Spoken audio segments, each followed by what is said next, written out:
ஷெருபாபேலின்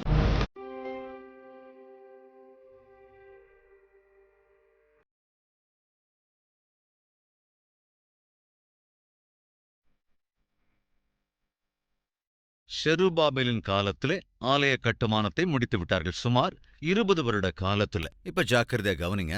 ஆலய கட்டுமானம் முடிந்து விட்டது.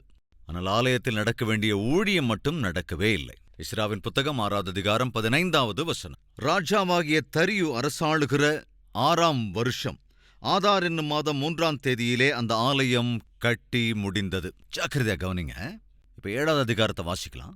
1வது வசனத்திலிருந்து. இந்த வர்த்தமானங்களுக்குப் பிறகு ஷெராயாவின் குமாரனாகிய எஸ்ரா பெர்சியாவின் ராஜாவாகிய அர்த்தசஷ்டா அரசாளுகிற காலத்திலே பாபிலோனிலிருந்து வந்தான். இப்ப எந்த ராஜாங்க? அர்த்தசஷ்டா என்னும் ராஜா. இந்த அர்த்தசஷ்டா என்கிற ராஜா ஆளுகை செய்து கொண்டிருந்த போது இந்த ராஜா கிட்ட யார் பான பாத்திரக்காரனா இருந்தான்னு ஞாபகம் இருக்கா சொல்லுங்க? நெகேமியா. இப்போ அதே அர்த்தசஷ்டா ஆளுகை செய்து கொண்டிருந்த காலத்திலே எஸ்ராவை அந்த அர்த்தசஷ்டா ராஜா அனுப்பி வைக்கிறான். நீ போ. தொடர்ந்து என்ன நடக்குதுன்னு பார்க்கலாம். எஸ்ரா பெர்சியாவின் ராஜாவாகிய அர்த்தசஷ்டா அரசாளுகிற காலத்திலே பாபிலோனிலிருந்து வந்தான். எஸ்ரா பாபிலோனிலிருந்து இங்க வந்துட்டான். கவனிங்க 6வது வசனம். இந்த எஸ்ரா இஸ்ரவேலின் தேவனாகிய கர்த்தர் அருளிய மோஷேயின் நியாயப்பிரமாணத்திலே தேறின வேத பாரகனாயிருந்தான். அவனுடைய தேவனாகிய கர்த்தருடைய கரம் அவன் மேல் இருந்ததினால் அவன் கேட்டவைகளை எல்லாம் ராஜா அவனுக்கு கொடுத்தான். அவனோடே கூட இஸ்ரவேல் புத்திரரிலும் ஆசாரியரிலும் லேவியரிலும் பாடகரிலும் வாசல் காவலாளரிலும் நிதனீமியரிலும் சிலர் அர்த்தசஷ்டா ராஜாவின் 7ஆம் வருஷத்திலே எருசலேமுக்கு போனார்கள். ரைட். இப்ப அர்த்தசஷ்டா ராஜாவினுடைய ஆளுகை காலத்துல எஸ்ரா சென்று அந்த அர்த்தசஷ்டாவோடு பேசுகிறான். ஐயா, உங்களுக்கு முன்னால் இங்க கோரேஷ் ராஜா இருந்தார்ல, அந்த கோரேஷ் ராஜாவினுடைய காலத்துல தேவனுடைய ஆலயத்தை கட்டுவதற்காக பெர்மிஷன் கொடுத்திருக்காரு. வேணும்னா பாருங்கய்யா, உங்க பழைய ரெக்கார்டு எடுத்து பாருங்க தேவைப்பட்டா. கோரேஷ் ராஜாவின் காலத்துல செருபாபேல் என்ற தலைவன் மூலமாக ஒரு 50,000 பேர் போய் அங்க ஆலயத்தை கட்டுனாங்க. இருந்தாலும் அந்த ஆலயம் கட்டி முடிக்கப்பட்டுச்சே தவிர அங்க ஊழியம் எதுவும் நடக்கலையா. நீங்க பெர்மிஷன் கொடுத்தா நான் சில ஆசாரியர்களை அழைச்சிக்கிட்டு போய் லேவியர்களை கூட்டிட்டு போய் அந்த ஆலயத்தை நடக்க வேண்டிய பணிகளை ஊழியத்தை நான் செய்வேன், நீங்க பெர்மிஷன் கொடுப்பீங்களா என்று எஸ்ரா கேட்டபோது அந்த அர்த்தசஷ்டா என்கிற ராஜா எஸ்ராவுக்கு பெர்மிஷன் கொடுக்குறான். நீ போய் ஆலயத்துக்கு தேவையான காரியங்களெல்லாம் பாரு, இதுக்கு உனக்கு வேற என்ன வேணும்னாலும் கேளு, நான் இருக்க ஏற்பாடு பண்றேன் அப்படின்னு சொல்லி எஸ்ராவை அனுப்பி வைக்கிறான். ஜாக்கிரதையா கவனிங்க. தேவன் எவ்வளவு அற்புதமானவர் பாருங்க. தேவனுடைய ஜனங்களாகிய யூதர்கள் தப்பு செய்த போது தேவன் யாரை அழைத்தார்? நேபுகாத்நேச்சாரே வா. நேபுகாத்நேச்சார் வந்தான். வந்து இந்த ஜனங்கள் எல்லோரையும் அடிமைகளாக கொண்டு போனான். எல்லோரையும் கைது செய்து அடிமைகளாய் கொண்டு போனான். 70 வருடம் அவங்க அங்குதான் இருக்கணும். 70 வருடம் அங்குதான் இருந்தார்கள். அதன் பின்பு பாபிலோன் தன் சாம்ராஜ்யத்தை இழந்து போய் பெர்சிய ராஜ்யம் வந்தது. ராஜா கோரேஷ் வந்தான். கோரேஷ், நான் சொல்வதை கேள். 70 வருடங்கள் முடிந்து விட்டதன் ஜனங்களை நான் சிக்ஷித்து அவங்களை திரும்ப அனுப்பு. அவர்கள் போய் ஆலயத்தை அங்கே கட்டட்டும். கோரேஷ் கப் சிப்புன்னா அப்படியே ஆண்டவரே என்று சொல்லி அவன் என்ன செய்தான்? யூத ஜனங்களே, நீங்கள் போய் உங்கள் தேவனுக்கு ஆலயத்தை கட்ட புறப்படுங்கள். இதில் தெள்ளத் தெளிவாக நமக்கு என்ன புரிகிறது என்றால், பிரபஞ்சத்தை ஆளுகை செய்கிற ஒரே ஒரு ராஜாதி ராஜா இயேசு கிறிஸ்துதான்.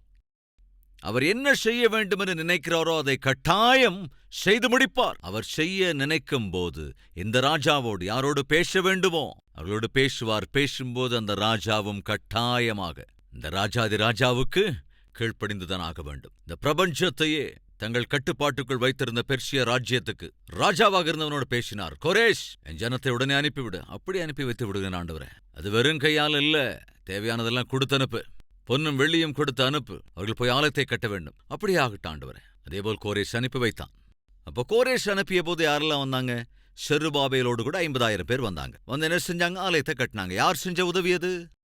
ஒரு அந்நிய தேசத்துக்கு சம்பந்தப்பட்ட ராஜாவினுடைய உதவியோடுதான் ஆலயம் கட்டப்பட்டது. ஆனால் ஆலயத்தில் ஊழியம் நடைபெறவில்லை, ஆராதனை நடக்கவில்லை, தேவனுக்கு கொடுக்க வேண்டிய காணிக்கைகள் செலுத்தப்படவில்லை. ஆல்மோஸ்ட் 60 வருடங்கள் கடந்துவிட்டது. ஆலயத்தை கட்டிவிட்டார்கள், ஆனால் அந்த ஆலயத்திலே நடக்க வேண்டிய பணிகள், ஊழியங்கள் நடக்கவில்லை. எனவே எஸ்ராவை தேவன் தெரிந்து கொண்டு, எஸ்ரா நீ புறப்படு. ராஜா ஒத்துக்குவாரோ இல்லையோ, நான் பேசுறேன் ராஜா கூட, நீ கிளம்பு. அர்த்தசஷ்டா ராஜா பர்மிஷன் கொடுத்தான். நீ போலாம், உனக்கு என்ன வேணுமோ நீ எடுத்துக்கிட்டு போலாம். சோ எஸ்ரா சுமார் 2000 பேரோடு கூட எருசலேமுக்குள் அடியெடுத்து வைத்தான். அப்படி அவன் அங்கு வந்தபோது ஆலயம் முழுவதுமே கூட, இன்னும் அங்கிருந்த ஜனங்கள் எல்லோருமே கூட நேர்த்தியாக காணப்பட்டார்கள், ஆவிக்குரியவர்களைப் போல இருந்தார்கள். கடைசியில தான் தெரிஞ்சது இவங்க எல்லாருமே மொத்தமா நடிக்கிறாங்கன்னு. எனவே எஸ்ரா ஓ என்று அழுதான். 9வது அதிகாரத்திலே பார்க்க முடியும் எஸ்ரா அழுததை. அவன் கதறி அழுதான். என்ன நீங்க எல்லாரும் மேல் பார்வைக்கு ஆவிக்குரியவர்கள் மாதிரி இருக்கிறீங்க, ஆனா உள்ளுக்குள்ள தனிப்பட்ட வாழ்க்கையில அக்கிரம சம்பந்தங்கள்லாம் வச்சுக்கிட்டு பயங்கரமா இருக்கீங்களே, என்னது? தேவன் ஆசைப்பட்டது என்ன? நீங்கள் வாழ்கிற வாழ்க்கையின் முறை என்ன என்று அவன் அழுதான். உபவாச நாளை அவன் அறிவித்தான். மண்டைய பிச்சுக்கிட்டு வஸ்திரங்களை கிழிச்சுக்கிட்டு பயங்கரமாய் கதறி அழுதான், மனஸ்தாபப்பட்டான். ஐயோ ஐயோ, தேவன் உங்களை எவ்வளவாய் நேசித்தார், அடிமைத்தனத்திலிருந்து விடுவித்தார், ஆலயத்தை கட்டும்படி செய்தார். இப்பொழுது தேவனை ஆராதிக்க வேண்டிய நமது ஜனங்களுக்குள் ஏன் இவ்வளவு பரிசுத்தமின்மை என்று சொல்லி எஸ்ரா கண்ணீர் விட்டு கதறி அழுது ஜெபம் செய்தான். அப்படி கண்ணீர் சிந்தி ஜெபித்த போது ஜனங்கள் எல்லோரும் வந்தார்கள். ஐயா, எங்களை மன்னிச்சிருங்க ஐயா, நாங்களும் தேவனிடத்தில் ஜெபம் பண்ண வர்றோம் ஐயா என்று ஜனங்கள் எல்லோரும் சேர்ந்து தேவனிடத்தில் விண்ணப்பம் பண்ணினார்கள். மனஸ்தாபப்பட்டு அறிக்கையிட்டு அவர்கள் மனம் திரும்பியதன் மூலமாக அவர்களுக்குள் ஒரு நல்ல மாற்றம் வந்தது. அப்படி ஒரு மாற்றம் வந்த அந்த நாட்களிலே, எஸ்ரா வந்த 13 வருடங்களிலே தேவன் நெகேமியாவுக்கு தன் சகோதரன் மூலமாக தரிசனமானார். நெகேமியாவுக்கு அனனியா, அதாவது நெகேமியாவினுடைய சகோதரன், அவனோட கூட 2-3 பேர் வந்தார்கள். நெகேமியா, உனக்கு விஷயம் தெரியும் தானே? என்ன விஷயம்? அதுதான், எருசலேம் மொத்தமா தகர்க்கப்பட்டுடுச்சே, அரண் எல்லாத்தையும் தரைமட்டமாக்கி போட்டுட்டாங்கல்ல, அதனால சூழ்நிலை அங்க எதுவும் சரியால, அதனால நீ கொஞ்சம் அங்க வந்தா நல்லா இருக்கும் என்பதைப் போல அவனுக்கு அவர்கள் சொன்னார்கள். அப்ப நெகேமியா என்ன செய்தான்? அர்த்தசஷ்டா என்கிற ராஜா கிட்ட பான பாத்திரக்காரனா இருந்தான். இந்த அர்த்தசஷ்டா யாருங்க? எஸ்தருடைய பிள்ளை. எஸ்தருக்கு பிறந்திருக்கலாம், அல்லது எஸ்தருக்கு முன்னால் இருந்த ராணிக்கு பிறந்தவனாக இருக்கலாம். ரைட், சாதாரணமா முதல் மனைவிக்கு பிறந்திருக்கலாம், அவங்கதான் பெற்றெடுத்திருப்பாங்க என்பது அதிகபட்சமானோருடைய அபிப்பிராயம். சோ இப்ப கவனிங்க, எஸ்தர் வயது முதிர்ந்த நிலையில் இருந்தபோது நெகேமியா எஸ்தருக்கு மகன் முறைமையில் இருந்த அர்த்தசஷ்டாவினிடத்துல, பானபாத்திரக்காரன் என்றால் போஜனம் தருகிறவன், தண்ணீர் கொடுக்கிறவன். அப்படி நெகேமியா ஒரு நாள் டல்லா இருந்தப்போ அவன் பார்த்து, நெகேமியா என்ன எனக்கு ரொம்ப டல்லா இருக்க என்று கேட்டபோது, கேட்ட அர்த்தசஷ்டாவினிடத்துல நெகேமியா சொல்லுகிறான், ராஜா, எங்க முற்புதாக்களுடைய கல்லறைகள் இருக்கிற நகரத்தை எரிச்சிட்டாங்க, சுவர் அரணை எல்லாம் இடிச்சிட்டாங்க, எல்லாத்தையும் எரிச்சு போட்டுட்டாங்க, எப்படி கவலை இல்லாம இருக்க முடியும்? சரி நெகேமியா, அப்ப நீ என்ன சொல்லணும்னு நினைக்கிற? எனக்கு பெர்மிஷன் கொடுத்தீங்கன்னா நான் போய் அந்த சுவர்களை அரண்களை எல்லாம் கட்டி முடிச்சுக்குவையா, பெர்மிஷன் தருவீங்களா? சரி போ என்று சொன்னபோது, ராஜா, நான் வெறும் கையால போய் எப்படி சுவர்களை கட்ட முடியும்? எனக்கு ஏதாவது உதவி செய்ய முடியும்? உனக்கு என்ன உதவி வேணும்னு எடுத்துக்கோ. எல்லாத்தையும் கட்டதற்கு மரங்கள், அப்புறம் இன்னும் பிற காரியங்கள்லாம் வேணும். சரி சரி போ, எல்லாத்தையும் வாங்கிட்டு போ, உனக்கு என்ன வேணுமோ எடுத்துட்டு போ. எவ்வளவு அற்புதம் பாருங்க. செருபாபேலை கோரேஷ் என்ற ராஜா அனுப்பி வைத்தான், எஸ்ராவை தரியு என்ற ராஜா அனுப்பி வைத்தான், இப்போ நெகேமியாவை அர்த்தசாஷ்டா என்கிற ராஜா அனுப்பி வைக்கிறான். எவ்வளவு அற்புதம் பாருங்க. நம்முடைய தேவன் நினைத்தால் எதை வேண்டுமானாலும் செய்ய முடியும் என்று நிரூபிக்கிறார். அவ்வளவுதான். இப்ப அந்த அர்த்தசஷ்டா என்கிற ராஜா நெகேமியாவை கவர்னராக ஏற்படுத்தி, அப்கோர்ஸ் செருபாபேலும் கூட கவர்னர் மாதிரி தான் வந்தான். அவனை ஒரு அதிகாரியாகத்தான் அனுப்பி வைத்தான், இல்லைன்னா அவன் பேச்ச யாரும் கேட்க மாட்டாங்கன்னு. சோ செருபாபேலும் கவர்னர் மாதிரி வந்தான். இங்கே நெகேமியாவும் கூட யூதா ராஜ்யத்துக்கான கவர்னராக முத்திரையிடப்பட்டு, ஏனென்றால் அந்த ராஜ்யங்கள் எல்லாம் அவங்க கையில தானே இருந்திருக்கு, பெர்ஷிய ராஜ்யத்திடம் தானே இருந்தது. அதனால கவர்னராக முத்திரையிட்டு அப்பாயின்மெண்ட் அடிச்சு அனுப்பப்பட்டான். என்ன நடந்தது? அவன் வந்த உடனேயே எருசலேம் நகரத்தினுடைய அந்த சுவர்களை எழுப்ப முற்பட்ட போது நெகேமியாவுக்கு அங்க என்ன வந்தது? எதிர்ப்பு வந்தது, தடைகள், இடையூறுகள் வந்தது. அன்பு சகோதர சகோதரிகளே, நெகேமியா மிகவும் தைரியம் உள்ளவனாயிருந்தான். காரணம், எவ்வளவு தடைகள் வந்தாலும் முதல்ல அவன் என்ன செய்வானா? ஜெபம் தான் செய்வான். தன்னுடைய பிரயாணத்திற்கு முன்பு ஜெபம், தன்னுடைய பிரயாசங்களுக்கு முன்பு ஜெபம், தன்னுடைய பணி ஆரம்பத்திற்கு முன்பு ஜெபம். ஜெபத்தோடுதான் நெகேமியா தன் பிரயாணத்தை ஆரம்பித்தான், தன் பிரயாசத்தை ஆரம்பித்தான். அது மாத்திரமல்ல, சுவர் கட்டும் பணியையும் ஆரம்பித்தான். சகோதரனே, சகோதரியே, தடைகள் வரும். நீ தேவனுக்காக வாழ முயற்சி செஞ்சு பார், தேவனுக்காக நிற்க ட்ரை பண்ணி பாரு, தேவனுடைய நோக்கத்தை நிறைவேற்றுகிற முயற்சி செஞ்சு பாரு. கட்டாயமாக சாத்தான் தடைகளை கொண்டு வருவான். எஸ்ராவுக்கு தடைகள் வந்தது, செருபாபேலுக்கு தடை வந்தது, நெகேமியாவுக்கும் தடை வந்தது. ஆனால் இந்த 3 பேரை அனுப்பி வச்சது யார்? அந்த தேசத்தை ஆளுகை செய்கிற ராஜாக்கள் தான். ராஜாக்களே அனுப்பி வைத்த போதும் கூட தடைகள் வந்தன. ராஜாதி ராஜாவே உன்னை அனுப்புகிற போதும் தடைகள் வரும். நான் சொல்றது புரியுதா? தடைகள் வருவது சகஜம்தான். ஆனால் அவற்றை பார்த்து நாம் ஓடிவிடக்கூடாது, பயந்து விடவும் கூடாது. நெகேமியா என்ன செய்கிறான்? எவ்வளவுதான் தடைகள் வந்தாலும் முதல்ல பயப்படல, இம்மி அளவு கூட தயங்கல. நான் தேவன் அனுப்பினதால் வந்தேன், தேவன் என்னோட கூட இருக்கிறார், இவங்களால என்ன செஞ்சிட முடியும் என்று இந்த முதல் 7 அதிகாரங்களிலே நெகேமியா எவ்விதத்திலே எருசலேமை சுற்றியிருந்த சுவர்களை கட்டி எழுப்பினான் என்பதை பார்க்க முடியும். எத்தனையோ தடைகள், இடையூறுகள் வந்தன. இருந்தாலும் கூட 52 நாட்களில் நெகேமியா அந்த சுவர்களையெல்லாம் கட்டி எழுப்பிவிட்டான். இந்த சுற்றுச்சுவரை கட்டி எழுப்பின பின்பு என்ன புரிந்து கொண்டான் என்றால், சுற்றிலும் சுவரை கட்டி எழுப்பிவிட்டோம், ஜனங்களின் வாழ்க்கை மாத்திரம் இன்னும் கட்டப்படவில்லை. எனவே ஜனங்களின் வாழ்க்கை கட்டப்பட வேண்டும் என்றால், பாவத்தில் வாழ்ந்து பாவத்திலே உழன்று கொண்டிருக்கிற இந்த ஜனங்களின் வாழ்க்கை கட்டப்பட வேண்டும் என்றால், அதுக்கு தேவனுடைய வார்த்தை மட்டும்தான் ஆதாரம் என்று உணர்ந்து நெகேமியா என்ன செய்யறானா, எஸ்ராவை வரவழைத்தான். எஸ்ரா, வா, நான் செய்ய வேண்டியவைகளை செய்துவிட்டேன். எருசலேமை சுற்றி பிராகாரத்தை கட்டி எழுப்பிவிட்டேன். இப்பொழுது நீ செய்ய வேண்டியவைகளை செய்ய வேண்டும். நான் என்ன செய்ய வேண்டும்? ஜனங்களுடைய வாழ்க்கையை கட்டி எழுப்ப வேண்டும். எப்படி கட்டி எழுப்புவது? தேவனுடைய வார்த்தைகளை கொண்டுதான் ஜனங்களின் வாழ்க்கை கட்டி எழுப்பப்படும். எஸ்ரா, தேவ வார்த்தைகளை கையில் எடுத்துக்கொள். தொடர்ந்து என்ன நடந்ததுன்னு பார்க்கலாம். நெகேமியாவின் புத்தகம் 8ஆம் அதிகாரம். ஜனங்கள் எல்லாரும் தண்ணீர் வாசலுக்கு முன்னான வீதியிலே ஒருமனப்பட்டு கூடி கர்த்தர் இஸ்ரவேலுக்கு கற்பித்த மோசேயின் நியாயப்பிரமாண புஸ்தகத்தை கொண்டு வர வேண்டும் என்று வேத பாரகனாகிய எஸ்ராவுக்கு சொன்னார்கள். அப்படியே 7ஆம் மாதம் முதல் தேதியில் ஆசாரியனாகிய எஸ்ரா நியாயப்பிரமாணத்தை புருஷரும் ஸ்திரீகளும் கேட்கும்படி. நெகேமியா பாருங்க, தன்னுடைய வேலையை தான் செஞ்சு முடிச்சிட்டான். இப்ப எஸ்ராவின் வேலை, அந்த வார்த்தையை போதிப்பது, அதை ஒப்படைச்சிட்டான் அவன்கிட்ட. எஸ்ரா தான் அந்த வேலையை செய்யணும். காரணம், எஸ்ரா ஒரு வேத பாரகன். என்று நெகேமியா என்ன செய்கிறான்? தேவன் என்னை இந்த சுவற்றை கட்டி எழுப்ப அனுப்பினார், கட்டிவிட்டேன். ஆனால் உன்னை தேவன் தம்முடைய வார்த்தையை போதிக்க அனுப்புகிறார். எனவே நீதான் அதை போதிக்க வேண்டும். அவங்கவுங்க வேலையை அவங்கவுங்க செஞ்சாதாங்க நல்லா இருக்கும். அதுதான் நெகேமியா அங்கே செய்கிறான். என்ன நடக்குது? தொடர்ந்து வாசிக்கலாம். அப்படியே 7ஆம் மாதம் முதல் தேதியில் ஆசாரியனாகிய எஸ்ரா நியாயப்பிரமாணத்தை புருஷரும் ஸ்திரீகளும் கேட்டு அறியத்தக்க அனைவரும் அறியத்தக்க சபைக்கு முன்பாக கொண்டு வந்து தண்ணீர் வாசலுக்கு முன்னான வீதிக்கு எதிரே இருந்து காலமே தொடங்கி மத்தியானம் மட்டும் புருஷருக்கும் ஸ்திரீகளுக்கும், கவனிங்க, புருஷருக்கும் ஸ்திரீகளுக்கும் கேட்டு அறியத்தக்க மற்றவர்களுக்கும் முன்பாக அதை வாசித்தான். சகல ஜனங்களும் நியாயப்பிரமாண புஸ்தகத்திற்கு கவனமாய் செவி கொடுத்தார்கள். அங்க எஸ்ரா நேர்த்தியான நியாயப்பிரமாணத்தை வாசிச்ச போது ஜனங்கள் என்ன பண்ணாங்க? உங்களை மாதிரி ஜாலியா ஏர் கண்டிஷன் ரூம்ல உட்கார்ந்துருந்தாங்களா, அல்லது ஃபேன் கடியில் உட்கார்ந்துருந்தாங்களா, அல்லது சேர்ல உட்கார்ந்துருந்தாங்களா? அவங்க என்ன செஞ்சுக்கிட்டு இருந்தாங்க பாருங்க. மைதானத்துல வெயில்ல நின்று கொண்டு தேவனுடைய வார்த்தையை கேட்டார்கள். நின்று கொண்டு தேவ வார்த்தையை கேட்டார்களாம். நெகேமியா என்ன செய்தான்? எஸ்ராவை வரவழைத்தான். வார்த்தையை பிரசங்கி. சுவர் கட்டினால் மட்டும் போதாது, பிராகாரம் கட்டப்பட்டால் மட்டும் போதாது, வாழ்க்கைகளும் கட்டப்பட வேண்டும். சகோதர சகோதரிகளே, நீங்க வீடு கட்டிட்டா மட்டும் போதாது, வஸ்து வாகனங்கள் வாங்கிட்டா போதாது, பெரிய படிப்பு அறிவுலாம் இருந்தா போதாது. இவை எல்லாவற்றையும் விட மேன்மையானது உன்னுடைய வாழ்க்கை தேவனுடைய வார்த்தைகளால் கட்டப்படுவதுதான். வாழ்க்கை கட்டப்படுவதற்கான ஆதாரம் என்ன? பரிசுத்த வேதாகமம். எனவே நியாயப்பிரமாணத்தை போதித்தார்கள். அதன் பலனா என்ன நடந்தது? அற்புதம் நடந்தது. என்ன நடந்ததுன்னு பார்க்கலாம். 10வது வசனம் வாசிக்கிறேன். பின்னும் அவன் அவர்களை நோக்கி, நீங்கள் போய் கொடுமையானதை புசித்து மதுரமானதை குடித்து ஒன்றுமில்லாதவர்களுக்கு பங்குகளை அனுப்புங்கள். இந்த நாள் நம்முடைய ஆண்டவருக்கு பரிசுத்தமான நாள். விசாரப்பட வேண்டாம்.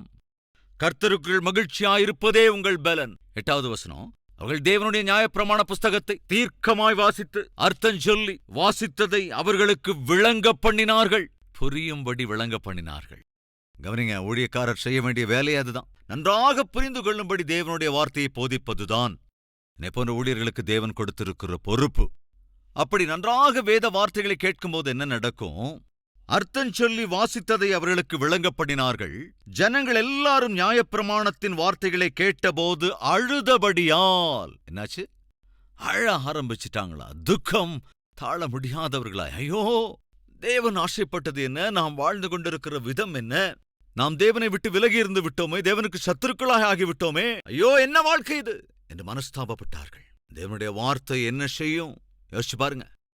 இருதயங்களை சுத்திகரிக்கும், வாழ்க்கையை சரி செய்யும், பாவத்தின் அடிமைத்தனத்தில் இருந்தவர்களை பரிசுத்தவான்களாய் மாற்றும். எனவேதான் அந்த வார்த்தையை நெகேமியா ஜனங்களுக்கு போதிக்கும்படி செய்தான். இப்படி தனக்கு ஒப்படைக்கப்பட்ட பணியை நெகேமியா அற்புதமாக நிறைவேற்றியது மட்டுமல்ல, நகரத்தை கட்டுவதோடு சுவர்களை கட்டுவதோடு மட்டுமல்ல, அந்த நகரத்தில் வாழ்கிற ஜனங்களின் வாழ்க்கை கட்டப்பட வேண்டும் என்று முடிவெடுத்து கட்டுகின்ற வார்த்தைகளை ஜனங்களுக்கு போதிக்கும்படி செய்தான். அதன் பலனாய் ஜனங்கள் மனம் திரும்பினார்கள். ஆனாலும் அந்த மனம் திரும்புதல் கொஞ்ச காலம்தான். மறுபடியும் அந்த ஜனங்கள் நிமிராத நாய் வாலை போல பழைய வாழ்க்கை வாழ ஆரம்பித்தார்கள். மறுபடியும் அருவருப்பான திருமணங்களை செய்ய ஆரம்பித்தார்கள். எந்த அளவுக்கு அவர்கள் கெட்டுப் போயிருந்தார்கள் என்றால், அவர்கள் செய்வதை சகிக்கக்கூடாதபடி நெகேமியா அவர்களை அடிக்கும்படி கெட்டுப் போனார்கள். அந்த அளவுக்கு கெட்டுப் போயிருந்தார்கள். பார்க்கலாம். 13வது அதிகாரம் 23வது வசனம். அஸ்தோத், அம்மோன், மோவாப் ஜாதிகளான ஸ்திரீகளை சேர்த்துக் கொண்ட சில யூதரையும் அந்த நாட்களில் கண்டேன். அவர்கள் பிள்ளைகள் பேசின பேச்சில் பாதி அஸ்தோத் பாஷையாயிருந்தது. இவர்கள் அந்தந்த ஜாதிகளின் பாஷையைத் தவிர யூத பாஷையை திட்டமாய் பேச அறியாதிருந்தார்கள். அவர்களையும் நான் கடிந்து கொண்டு அவர்கள் மேல் வரும் சாபத்தை கூறி அவர்களில் சிலரை அடித்து மயிரை பிய்த்து, நீங்கள் உங்கள் குமாரத்திகளை அவர்கள் குமாரருக்கு கொடாமலும் அவர்கள் குமாரத்திகளில் ஒருவரையும் உங்கள் குமாரருக்காகிலும் உங்களுக்காகிலும் கொள்ளாமலும் இருக்க வேண்டும் என்று அவர்களை தேவன் மேல் ஆணையிடப் பண்ணி, நான் அவர்களை நோக்கி, இஸ்ரவேலின் ராஜாவாகிய சாலமோன் இதனாலே பாவம் செய்தான் அல்லவா? அவனைப் போன்ற ராஜா அநேகம் ஜாதிகளுக்குள்ளே உண்டாயிருந்ததில்லை. அவன் தன் தேவனாலே சிநேகிக்கப்பட்டவனாயிருந்தான். தேவன் அவனை இஸ்ரவேல் அனைத்தின் மேலும் ராஜாவாக வைத்தார். அப்படிப்பட்டவனையும் மறுஜாதியான ஸ்திரீகள் பாவம் செய்ய பண்ணினார்களே. நீங்கள் மறுஜாதியான ஸ்திரீகளை சேர்த்துக் கொள்ளுகிறதினால் நம்முடைய தேவனுக்கு துரோகிகளாகி இந்த பெரிய பொல்லாப்பை எல்லாம் செய்யும்படி உங்களுக்கு இடம் கொடுப்போமோ என்றேன். அதற்கு இடம் கொடுக்க முடியுமா? 29வது வசனம். என் தேவனே, அவர்கள் ஆசாரிய ஊழியத்துக்கும் லேவியருக்கும் இருக்கிற உடன்படிக்கையையும் தீட்டுப்படுத்தினார்களே என்று அவர்களை நினைத்துக் கொள்ளும். கடைசியா நெகேமியாவின் புத்தகம் ஜெபத்தோடு கூடதான் நிறைவடைகிறது. என் தேவனே, எனக்கு நன்மையுண்டாக என்னை நினைத்தருளும். இது கிறிஸ்துவுக்கு முன் 430வது வருடம். எப்பங்க? கிமு 430 நெகேமியாவின் புத்தகம் நிறைவடைகிறது. கிமு 430வது வருடம்னா இதுக்கு மத்தியில் இருக்கிற வருஷங்கள் எவ்வளவு? கவனிங்க. நெகேமியாவின் வாழ்க்கையோடுதான் பழைய ஏற்பாட்டின் புத்தகம் நிறைவு பெறுகிறது. அன்பு சகோதர சகோதரிகளே, இப்ப ஜாக்கிரதையா கவனிங்க. அற்புதமாக உங்களுக்கு பைபிள் மொத்தத்தையும் கொஞ்சம் சுலபமா சொல்லிடுறேன், பின்னால இருந்து போலாம். அசீரிய ராஜ்யத்தை ஜெயிச்சது யாரு? பாபிலோன் ராஜ்யம். பாபிலோன் ராஜ்யத்தை ஜெயிச்சது யாரு? பெர்சிய சாம்ராஜ்யம். அதுக்கப்புறம் பெர்சிய சாம்ராஜ்யமும் தோற்று போனது. ஜெயித்தது யார் தெரியுமா? அலெக்சாண்டர் தி கிரேட், சக்கரவர்த்தி. அலெக்சாண்டர் சக்கரவர்த்தி வந்தான். உலகத்துல அலெக்சாண்டர் சக்கரவர்த்தி வந்தானா இல்லையா? ரோம பேரரசு வந்ததா இல்லையா? அந்த ரோம பேரரசு சாம்ராஜ்யம் எங்கிருந்து வந்தது? பெர்சிய சாம்ராஜ்யத்தை வென்று வந்தது. இப்ப கவனிங்க, அலெக்சாண்டர் சக்கரவர்த்தி இருக்கான்ல, இருந்தானா இல்லையா? அவன் எந்த காலத்துல இருந்தான்? இதோ இந்த இருள் நிறைந்த காலத்துல. எந்த காலத்துல? கிமு 300க்கும் 400க்கும் மத்தியில அலெக்சாண்டர் இருந்தான். இந்த அலெக்சாண்டர் யாரு ஜெயிச்சான் சொல்லுங்க? பெர்சிய ராஜாவை ஜெயிச்சான். பெர்சிய ராஜா யார ஜெயிச்சான்? பாபிலோன் ராஜாவை ஜெயிச்சான். பாபிலோன் ராஜா யார ஜெயிச்சான்? அசீரிய ராஜாவை ஜெயிச்சான். அசீரிய ராஜா யார ஜெயிச்சான்? இஸ்ரவேல் ராஜாவை ஜெயிச்சான். இஸ்ரவேல் ராஜ்யத்தை அன்னைக்கு யாரு ஆண்டது? சாலமோன் ராஜா ஆளுகை செய்து கொண்டிருந்தான். அவனுக்கு முன்னால யார் அதை ஆண்டாங்க? தாவீது ராஜா ஆளுகை செய்தான். தாவீது யாருக்கு பிறந்தவன்? ஈஷாய்க்கு பிறந்தவன். ஈஷாய் யாருக்கு பிறந்தவன்? ஓபேத்துக்கு பிறந்தவன். ஓபேத் யாருக்கு பிறந்தவன்? ரூத்துக்கும் போவாஷுக்கும் பிறந்தவன். அந்த போவாஷ் யாரு? ராகாப் சல்மான் என்கிற பெயருடைய அந்த தம்பதிக்கு பிறந்தவன். ராகாப் எந்த காலத்துல இருந்தா? யோசுவாவினுடைய காலத்துல. யோசுவாவுக்கு முன்னால யாரு? மோஷே இருந்தான். மோஷே யாரை விடுவித்தான்? இஸ்ரவேல் ஜனங்களை விடுவித்தான். இஸ்ரவேல் என்றால் யாக்கோபு, அப்படித்தானே? அப்ப அந்த யாக்கோபு யாருக்கு பிறந்தவன்? ஈசாக்குக்கு பிறந்தவன். அந்த ஈசாக்கு யாருக்கு பிறந்தவன்? ஆபிரகாமுக்கு பிறந்தவன். ஆபிரகாம் யாருக்கு பிறந்தவன்? தேராகுக்கு பிறந்தான். தேராகு யாருக்கு பிறந்தவன்? ஷேமுக்கு பிறந்தவன். ஷேம் யாருக்கு பிறந்தவன்? நோவாவுக்கு பிறந்தவன். நோவா யாருக்கு பிறந்தவன்? ஷேத்துக்கு பிறந்தவன். ஷேத் யாருக்கு பிறந்தவன்? ஆதாம் ஏவாளுக்கு பிறந்தவன். எவ்வளவு அற்புதமான சரித்திரம் கவனிங்க. நெகேமியாவிலிருந்து பின்னால போனா டைரக்டா எங்க போய் நிற்போம்? ஆதாம் ஏவாள் அவர்களிருந்த ஏதேன் தோட்டத்துக்கு தான் போய் நிற்போம். அந்த ஆதாம் ஏவாளை சிருஷ்டித்தது யார்? நம்முடைய தேவனாகிய கர்த்தரே. யாராவது ஒரு வேளை அலெக்சாண்டர் என்பவன் இந்த உலகத்துல இருக்கல என்று நிரூபிச்சாங்கன்னா இந்த சரித்திரம் இல்ல. சாதாரணமா கிறிஸ்தவர்கள் இல்லாவிட்டாலும் சரித்திரம் அறிந்தவர்கள் அலெக்சாண்டர் என்ற ஒரு சக்கரவர்த்தி இருந்தான் அப்படிங்கறத ஒத்துக்குவாங்க தானே? அலெக்சாண்டர் என்ற ஒருவன் இருந்தான் என்றால் சொல்லுங்க, பெர்சிய சாம்ராஜ்யம் உண்டு. சோ நாம என்ன புரிஞ்சுக்கிறோம்? ஆதியாகமத்திலிருந்து நெகேமியாவின் புத்தகம் வரைக்கும் ரிவர்ஸ் ஆர்டர்ல சொன்ன, எவ்வளவு நிமிஷத்துல சொன்ன? மேக்சிமம் 2 to 3 minutes, அப்படித்தானே? நெகேமியாவிலிருந்து உங்களை ஆதியாகமம் வரைக்கும் நான் கூட்டிட்டு போயிட்டேன். இந்த சரித்திரம் மொத்தமும் கூட இந்த பைபிளில் எழுதப்பட்டிருக்கிறது. அப்படின்னா 4000 ஆண்டு கால சரித்திரம் என்பது வேதாகமத்தில் எழுதப்பட்டிருக்கிறது. நெகேமியா புத்தகத்தோடு கூட பழைய ஏற்பாட்டின் சரித்திரம் நிறைவு பெறுகிறது. இதுவரைக்கும் கேட்டிருக்கிற இந்த அற்புதமான செய்திகள், சரித்திர சாராம்சங்கள், புத்தகத்தை குறித்த விவரங்கள் உண்மையாக உங்களுக்கு ஆசீர்வாதகரமாய் இருந்திருக்கும் என்றால் கரங்களை தட்டி தேவனை மகிமைப்படுத்துகிறீர்களா? எல்லோரும் ஜெபிக்கலாம்.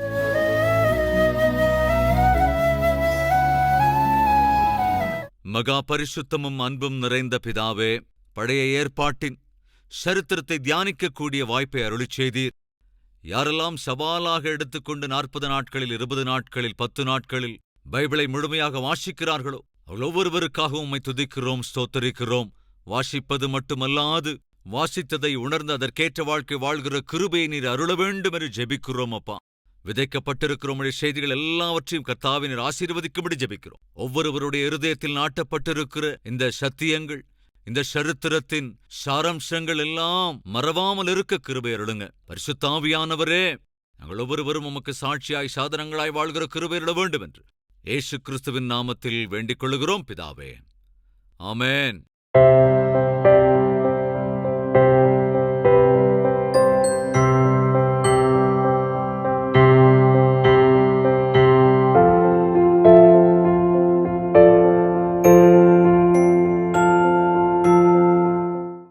எங்கள் முகவரி: கல்வரி, தபால் பெட்டி எண் 30, குக்கட்பள்ளி, ஹைதராபாத் 72.